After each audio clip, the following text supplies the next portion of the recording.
From a practical point of view, I think that what's going to happen is that the Europeans are going to be united in wanting a European. And I think that the European candidate is going to be Christine Lagarde, who's definitely very smart, understands things, and is a political leader. The White House and the US are going to accept that because they don't want to give up on the leadership of the World Bank. And the emerging markets economies are going to be too fragmented. There are too many candidates, and it's very hard to find coalesce around one of them so that they can push for an emerging market candidate. So by default, it's going to be a European, and I think it's going to be Christine Lagarde. In my view, this whole debate is utterly absurd. We should be putting in the most competent person to run the IMF, not based on nationality. You know, if I had my way, we'd put the most competent person in there. Unfortunately... Who do you think that might be?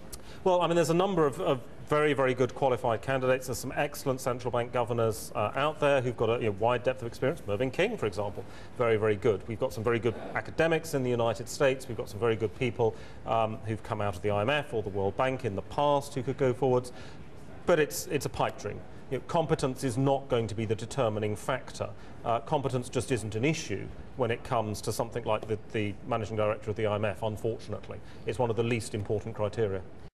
I would argue that Christine Lagarde has outstanding credentials. She is a consensus-oriented person that is very good in informing decisions, has a lot of competence and experience in these matters. And given that she is now chairing the G20, I think she also has the kind of experience that would bring weight to the institution. So, and given that she's a female, I mean, we should not pull that card too often, but the fact that half of the world has not been represented as the managing director, I think it is an advantage that she is actually female. Well, I really do think it has to be someone who's a sort of a compromise in the sense that they sort of have one foot in Europe and one foot in the emerging market economies, which isn't really easy.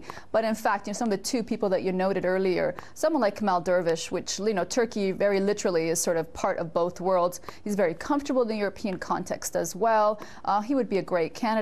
Similarly, Carstens, you know, he is a Mexican passport, but he is very much of German stock. So he, again, has, you know, that to his credit. So I think someone who is able to, you know, show sort of two sides of his or her personality, I think, is quite key to moving forward. If you think Gordon Brown has a shot to take over for Strauss-Kahn? Well, I do.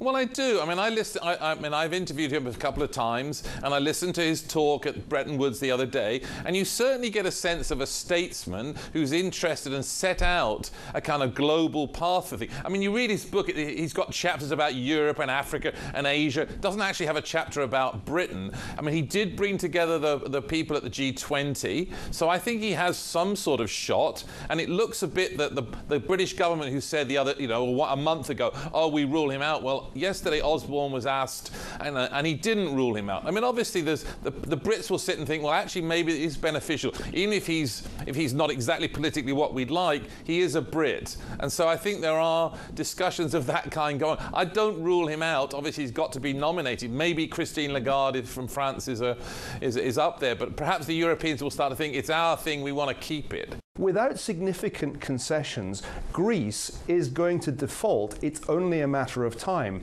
And I think at this point to take the IMF and give it to a leader with no European heft, with no European leverage, could be a really major mistake. Europe is the region of the world that is most desperately in need of IMF financing, IMF guidance in terms of the discipline that countries have to adopt, and so forth.